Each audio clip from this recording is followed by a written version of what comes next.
कभी आपको लगा है कि आप जो भी कर रहे हैं, अच्छी नौकरी, परिवार की जिम्मेदारी, शायद धर्म के काम भी, फिर भी अंदर से कोई कह रहा होता है, बस कुछ तो कमी है।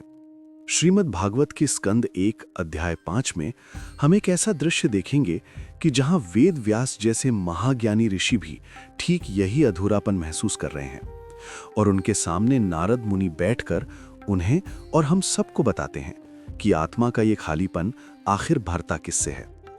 तो चलते हैं मुख्य विषय की ओर। पुराणिक लाइफ लेसन्स चैनल पर आपका दिल से स्वागत है। यहाँ हम भागवत और अन्य पुराणों की कथाओं से सीधे अपने रोजमर्रा के जीवन के लिए स्पष्ट और प्रैक्टिकल सीख ढूंढने की कोशिश करते हैं।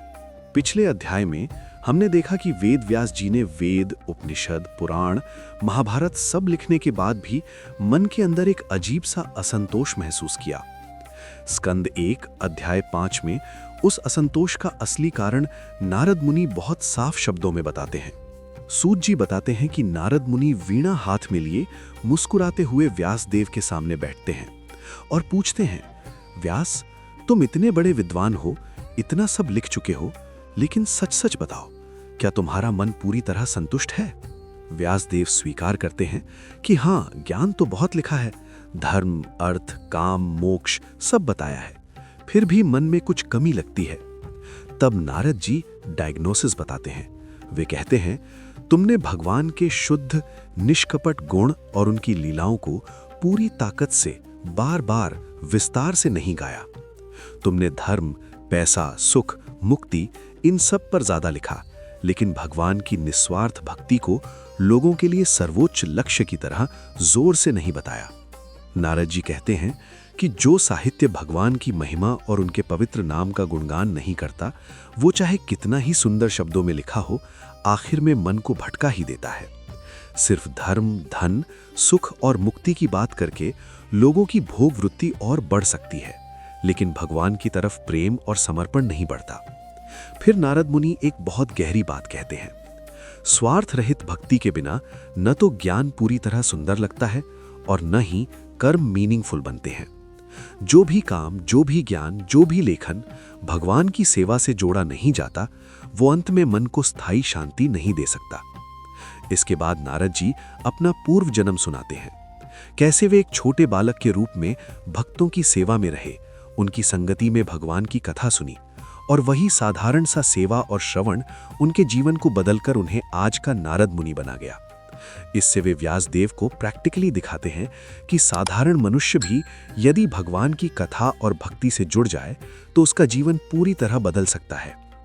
अंत में नारद जी व्यासदेव को स्पष्ट आदेश देते हैं, अब तुम ऐसा ग्रंथ लिखो जिसमें केवल भगवान के शुद्ध नाम, रूप, गुण और लीलाएं गाई जाएं, जो लोगों के हृदय को सीधा भगवान की ओर खींच ले। यहीं से श्रीमद् भागवत महापुराण की रचना का बीज पूर्ण रूप से बोया जाता है। अब देखते हैं इस अध्याय से हमारे प्रैक्टिकल जीवन के लिए कौन कौन से लाइफ लेसन्स निकलते हैं। लेसन, फीडबैक से भागना नहीं, उसे प्राण वायु की तरह लेना। नारद जी व्यासदेव जैसे महाज्ञानी को भी सीधा कहते हैं कि तुमने बहुत लिखा, पर लोगों को भगवान से गहराई से नहीं जोड़ा, इसीलिए तुम्हारा मन संतुष्ट नहीं है। आज हमारी लाइफ में घर हो, नौकरी हो या अन्य कुछ हो, जब कोई हमें ईमानदारी से फीडबैक देता है, हमारी गलती या कमी दिखाता है, तो हमें उससे भागने की बजाय उसे नारद जैसे शुभ चिंतक की आवाज मानकर स्वीकार करना चाहिए। सच्चा साधक वही है जो करेक्शन से नाराज नहीं होता, बल्कि उसी से अपनी दिशा और साफ करता है। लेसन, सफलता के बीच भी रुककर सोचने की आदत।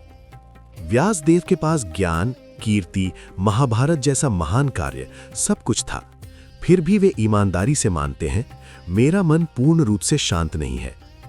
आज हमें भी समय समय पर खुद से ये सवाल जरूर पूछना चाहिए कि जो मैं कर रहा हूं, क्या वो सच में मेरी आत्मा को चाहिए या मैं सिर्फ समाज और दुनिया द्वारा तय किया हुआ रास्ता फॉलो कर रहा हूं।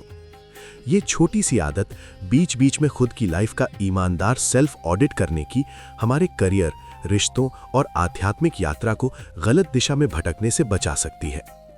तीसरा लेसन, साधारण संगत भी जीवन बदल सकती है। नारद जी का पूर्व जन्म दिखाता है कि सिर्फ थोड़ा सा समय संतों की संगति, भगवान की कथा सुनने का छोटा सा मौका एक साधारण बालक को नारद जैसा महापुरुष बना सकता है। इसीलिए रोज थोड़ा सा समय भगवत कथा, भागवत श्रवण या फिर नाम जप के लिए निकालना चाहिए। ये आदत हमारे जीवन को अच्छे मोड़ की तरफ ले जा सकती है। यहां से आगे की कथा और भी मधुर हो जाती है। अगले अध्याय में यानी स्कंद 1 अध्याय 6 में स्वयं नारद मुनि अपने जीवन की पूरी आत्मकथा सुनाते हैं कि कैसे एक साधारण बच्चा मुश्किलों के बीच भी भक्तों की थोड़ी सी सेवा और भगवान के नाम के सहारे आकाश में विचरण करने वाला महाज्ञानी देवर्षि बन गया। अगर आप जानना चाहते हैं कि एक छोटा सा श्रवण और थोड़ी सी सेवा आपके जीवन को कहां तक ले जा सकती है, तो स्कंद 1 अध्याय 6 की कथा बिल्कुल मिस मत कीजिएगा। तब तक के लिए हरे कृष्णा।